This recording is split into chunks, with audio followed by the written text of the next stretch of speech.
معیہ کا مطلب ہوتا ہے اللہ تعالیٰ کا ساتھ ہونا ہمارے ساتھ، معیہ بولتے ہیں اس کو، کیونکہ مع کا مطلب ہوتا ہے عربی زبان کے اندر ود، اور معیہ کا مطلب ہوتا ہے ساتھ ہونا. تو معیہ عامہ بھی ہو سکتی ہے اور معیہ خاصہ بھی ہو سکتی ہے.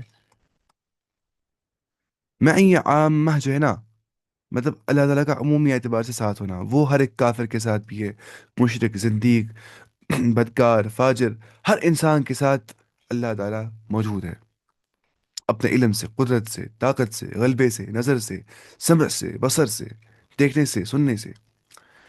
اور میں یہ خاصہ کا مطلب ہوتا ہے اللہ تعالیٰ خصوصی طور پہ اپنے مومن بندوں کے ساتھ ہے، کہ وہ ان کو تائید کرتا ہے، ان کی نصرت کرتا ہے، ان کو طمأنینہ دل میں سکون ڈال دیتا ہے.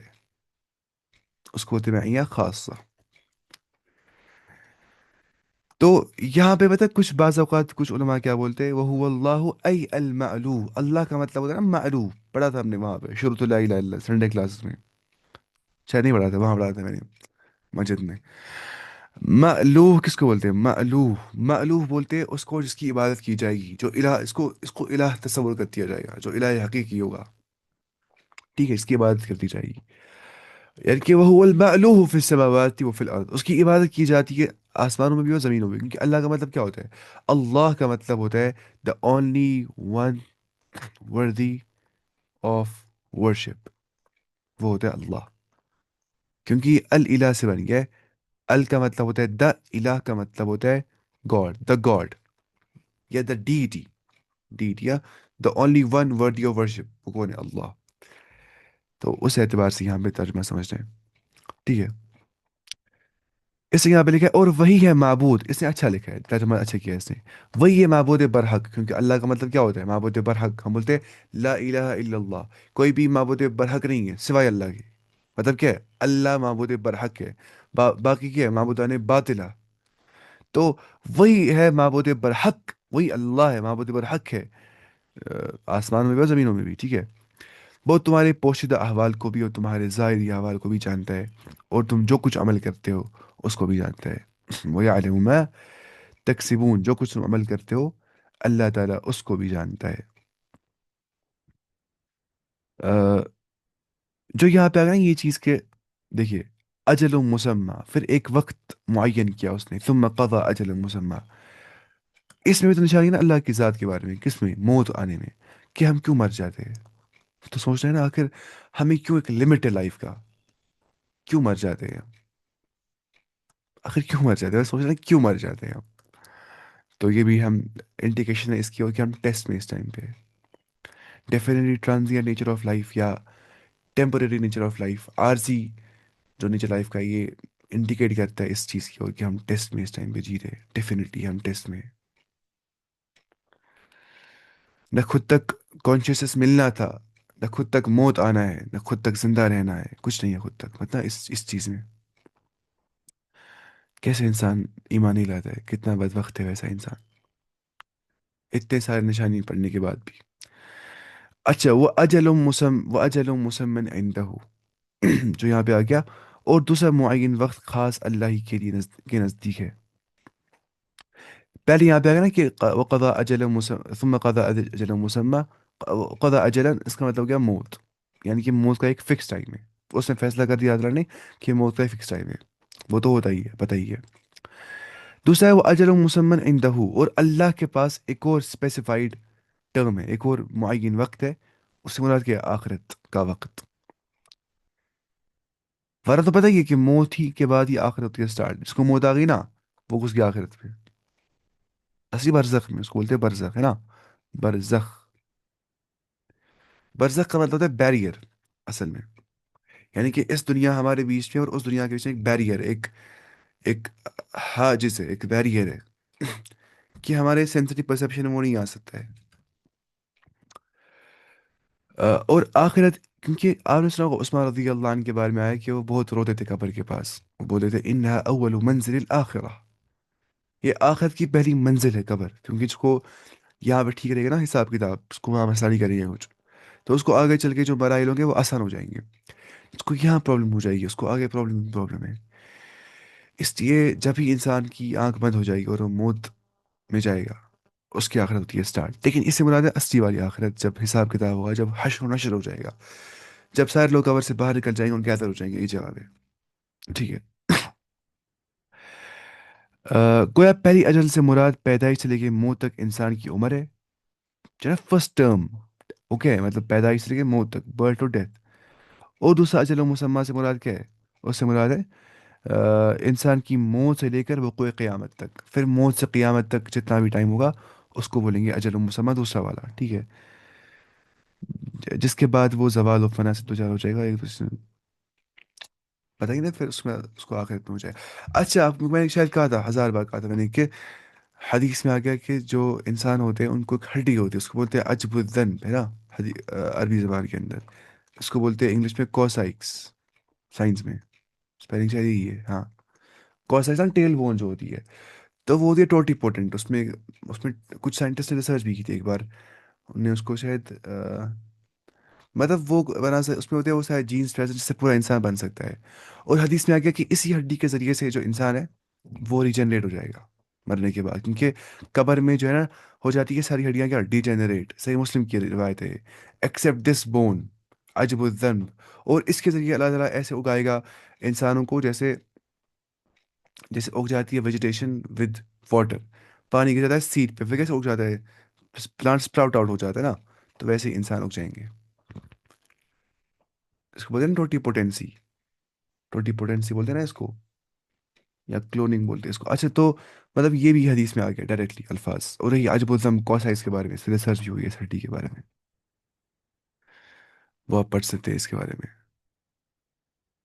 مطلب یہ نہیں ہو جاتی ہے کیا ڈی جنریٹ. یہ ٹیسٹ بھی آیا سائنٹسٹ ہے نا ایک بار، انہوں نے کچھ لیزر برنس جلایا تھا اس ہڈی کو بہت ٹائم تک، لیکن یہ نہیں ہو جاتی کیا ڈی جنریٹ. اس میں یہ ایبلٹی اچھی خاصی ہوتی ہے، نان ڈی جنریٹو ایبلٹی. تو اس سے ہی انسان جو ہے وہ واپس زندہ کر دیے جائیں گے، پھر حساب کتاب ہو جائے گا ان کا. اچھا، اب کوئی بولے گا کوئی تو انسان نہیں مرتا ہے قبر میں، ہر کوئی فار ایگزامپل ڈسٹروائے ہو گیا، بلاسٹ ہو گیا اس کا. کوئی کسی کو کھایا شیر نے، کوئی پھٹ گیا سمندر میں مر گیا. تو لیکن اللہ تعالیٰ نا قادر اس پہ کہ وہ زندہ کر سکتا ہے اس کو کسی بھی طریقے سے. مطلب ایک یہی سوچتا ہے کہ یہ کسی میرے گل سے کم ہے کہ ہم زندہ ہو گئے سپرم اوم کی فیوژن کے بعد، زائگوٹ کے بعد، جو باقی باقی پروسیس پلاسٹولیشن گیسٹولیشن کے بعد ہم بن گئے. یہ کسی معجزے سے کم ہے ہم بن گئے، کیونکہ ہم اس کے عادی ہو گئے. اس سے معجزہ لگتا نہیں ہے. تو جس ذات نے ہمیں سیل سے بنا دیا ہے، تمیز سے بنا دیا ہے، تو اس ذات کے لیے کیا مسئلہ ہے ہمیں دوبارہ زندہ کرنا، چاہے ہم کسی بھی حالت میں کیوں نہ ہوں گے، ہم جہاں بھی کیوں نہ ہوں گے. اس بارے میں واقعہ ہے نا وہ اس شخص کا جو ڈر گیا تھا اللہ تعالیٰ سے. اس نے کہا تھا اپنے بچوں سے کہ تم مجھے چلانا میری میت کو جب میں مر جاؤں گا، اور پھر مجھے اٹھا دینا میرے اس کو، میرے ایشز کو. تو انہیں ویسا ہی کر دیا تھا اس کے بچوں نے. تو جب وہ اللہ تعالیٰ کے پاس آ گیا، اس نے رب سے کہا کہ تمہارے خوف کے سبب میں نے ایسا کر دیا تھا. تو اس کو اللہ تعالیٰ معاف کر دے گا. اور اس بات پہ کہ مطلب اس کو جائے گا وہ جنت میں، کہ تمہیں خوف تھا میری سے ملاقات کرنے کا. مطلب کیا ہو گیا، اس کو بھی اللہ تعالیٰ زندہ کر دے گا، چاہے وہ ایشز میں کیوں نہ ہو گیا ہوگا کیا، ڈسمنیٹ. تو اللہ تعالیٰ کو مطلب وہ قادر مطلق ہے. مطلب ہم نا عام نیچرل میکینزم سمجھتے ہیں کہ یہ میراکلس نہیں ہے، حالانکہ یہ سب میراکلس ہی ہوتا ہے، کیونکہ ہم عادی ہو گئے ہوتے ہیں نا. تو یہ چیز سمجھنا، اللہ تعالیٰ ان اللہ علی کل شیء قدیر، اللہ تعالیٰ ہر چیز پر قادر ہے. اب یہاں پہ اگر کہ تم پھر بھی شک کرتے ہو، انتم تمترون، تم نیکسٹ زندگی کے بارے میں شک کرتے ہو کہ مرنے کے بعد زندہ ہونا ہے کہ نہیں. حالانکہ تم نے ایک زندگی دیکھ لی ہے مرنے کے بعد ہی. مطلب ہم نے فرسٹ ٹرانزیشن آف لائف دیکھا ہے. مطلب اس ٹائم میں زندہ ہوں نا، میں فرسٹ آفٹر لائف میں اس ٹائم پہ ہوں. آئی مین مائی فرسٹ آفٹر لائف، ہے نا. ابھی میں کس میں ہوں؟ آفٹر لائف میں، پہلی بار آفٹر لائف میں. اب مجھے اور مرنا ہے اور زندہ ہونا ہے.